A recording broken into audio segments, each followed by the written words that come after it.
आज सकाळ सकाळीच म्हटलं चपाती भाजी आणि जरासा भात खाऊन जाऊया म्हटलं, कारण आज जायचं तो लाईन आउटला.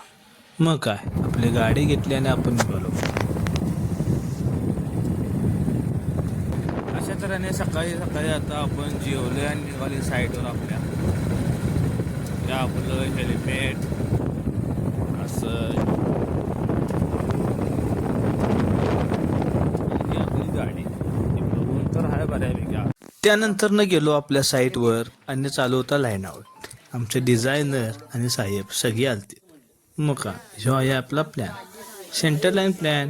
आणि इकडे चालू होतं आपलं लाईन आउट. एक्सॅक्शनसाठी मार्किंग करायला चालू होतं बघा.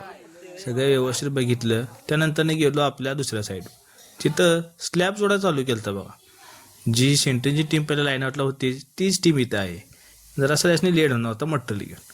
सगळं बघून जाऊया म्हटलं व्यवस्थित. जिना तर काही कास्टिंग केलता एकदम भारी, विषयच नाही. आणि इकडनं सगळ्या अशा साईटी मारून यांनी घेतलेल्या. मग काय साईड विजिट केले आणि तिथनं जायचं म्हटलं आता आपल्या दुकानात जाऊन काहीतरी खायला लागते म्हणलं. मग काय जातानाच घेतलेलं आपण पार्सल पुकणे आणि हे जाऊन जरा खाया म्हटलं, कारण भूक लागलेली. सकाळी जरी जरा जेवलं असलं तर दुपारी आणि परत जेवायला लागते. त्याच्या आधी मध्ये जरा खायचं म्हटलं. त्यानंतर गेलो घरला आणि जेवूया म्हटलं. जेवून झाल्यानंतर कळालं आपल्याला पपई बी घरला आणलेलं आहे, ते बी खाया म्हटलं हो, कारण गार जरा भार लागतं. त्यानंतर नाही परत आपण आपल्या साईडवर जाण्याचं निघालो बघा. असं हे हेल्मेट आणि सगळे घालून निघालो. त्यानंतर परत गेलो दुकानात. जेवण झाल्यानंतर जाऊन जरा बसलो आणि आपण खायला तर बघा आपल्या भावाची पाणीपुरी.